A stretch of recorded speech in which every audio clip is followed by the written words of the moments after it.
lang eh. Ngayon lang nangyari yan.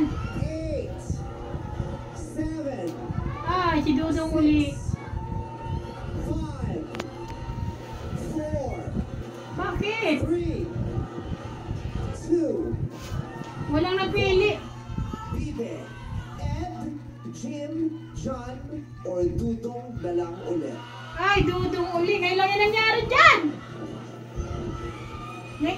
Ngayon lang nangyari. Ang hirap niyan. Ngayon lang yan nangyari.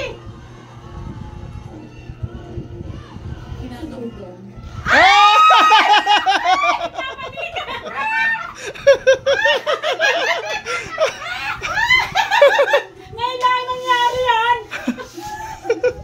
Sinaparo na ito. Ang tuwa yung mga tao. Walang kagigil. Alam mo, the happy anniversary.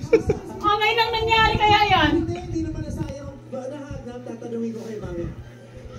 Bakit si Dudong na lang ulit? Matapos mong kilalanin yung tatlo, na green flag naman silang lahat para sa'yo. Nakikilig yung mga tao tuloy. Lahat naman sila okay sa akin. Kaya lang, napag-isip-isip ko, si Dudong, Nakilala niya na. ano yung ugali ko, Kilala na kasi ang ugali. kung paano ako maging moody, ganyan. Ngayon lang nangyari yan. Kaya napag-isipan ko na, why na, pagbigyan ko naman ulit yung pagmamahala namin na pinutol ko. Siya rin ang nagputol kasi. Ang galing. Tuwan-tuwa. Nagkabalik ka na mag-ex. Tuwan-tuwa. Titingnan pa rin niya kung mag-work.